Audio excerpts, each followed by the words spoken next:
ये बजट इसकी एक बहुत मजबूत नींव रखता है। साथियों, इस बजट में रिफॉर्म की दिशा में महत्वपूर्ण कदम उठाए गए हैं। न्यूक्लियर एनर्जी में प्राइवेट सेक्टर को बढ़ावा देने का निर्णय बहुत ही ऐतिहासिक है।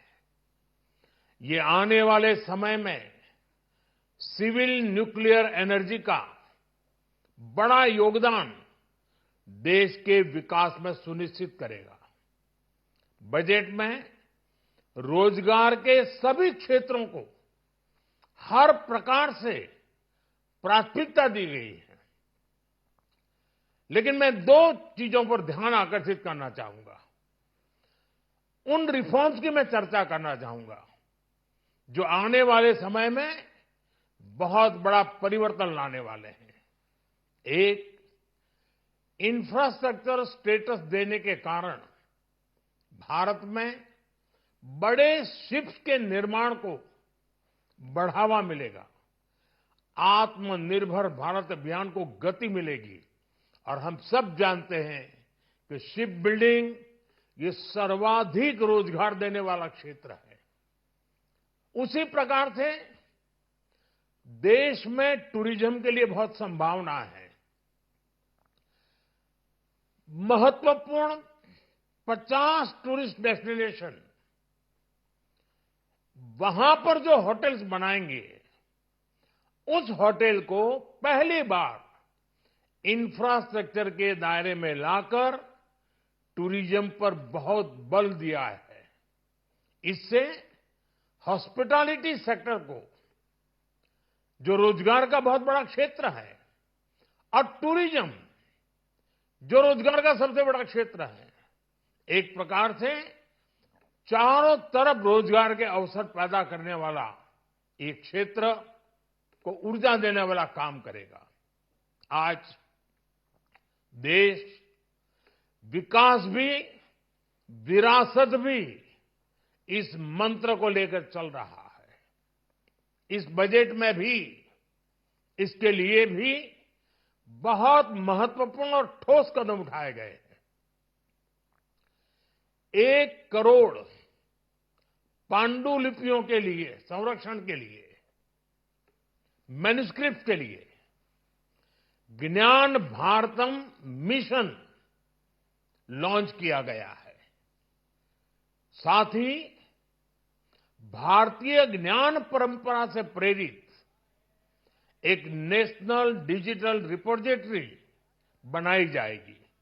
यानी टेक्नोलॉजी का भरपूर उपयोग किया जाएगा और हमारा जो परंपरागत ज्ञान है उसमें से अमृत निचोड़ने का भी काम होगा। साथियों, बजट में किसानों के लिए जो घोषणा हुई है वो कृषि क्षेत्र और समूची ग्रामीण अर्थव्यवस्था में नई क्रांति का आधार बनेगी। पीएम धन धान्य कृषि योजना के तहत 100 जिलों में सिंचाई और इंफ्रास्ट्रक्चर का डेवलपमेंट होगा। किसान क्रेडिट कार्ड की लिमिट 5 लाख तक होने से उन्हें ज्यादा मदद मिलेगी। साथियों, अब इस बजट में 12 लाख रुपए तक की आय को टैक्स से मुक्त कर दिया गया है।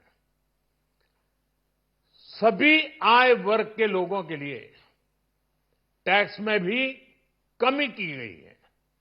इसका बहुत बड़ा फायदा हमारे मिडिल क्लास को,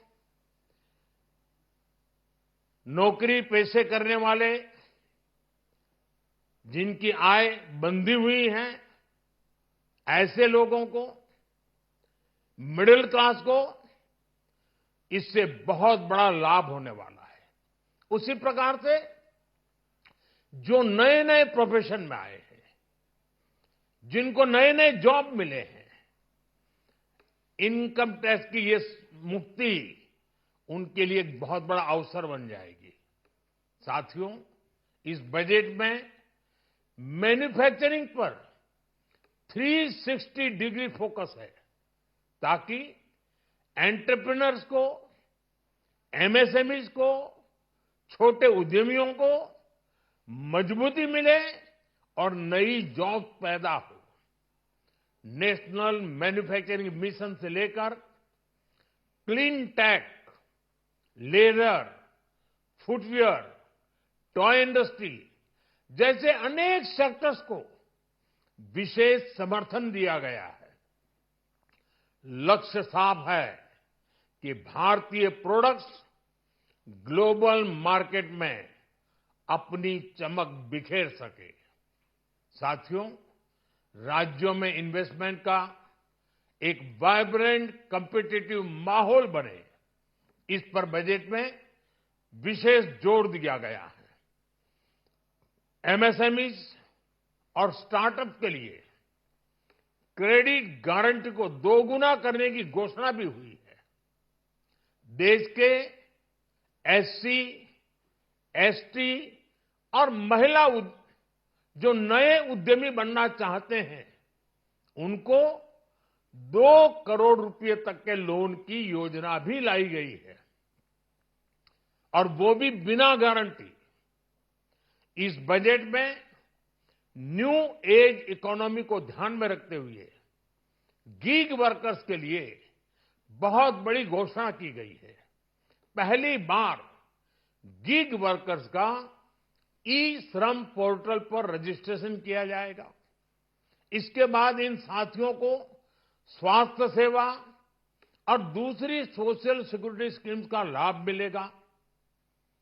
ये डिग्निटी ऑफ लेबर, इसके प्रति, श्रम एव जयते के प्रति सरकार के कमिटमेंट को दर्शाता है।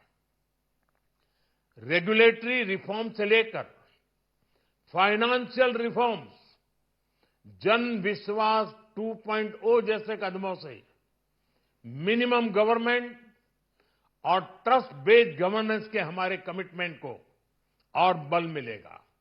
साथियों, ये बजट न केवल देश की वर्तमान आवश्यकताओं को ध्यान में रखता है, बल्कि हमें भविष्य की तैयारी करने में भी मदद करता है। स्टार्टअप के लिए deep tech fund, geospatial mission और न्यूक्लियर एनर्जी मिशन ऐसे ही महत्वपूर्ण कदम है। मैं सभी देशवासियों को एक बार फिर इस ऐतिहासिक पीपल्स बजट की बधाई देता हूं, और फिर एक बार वित्त मंत्री जी को भी बहुत बहुत बधाई देता हूं।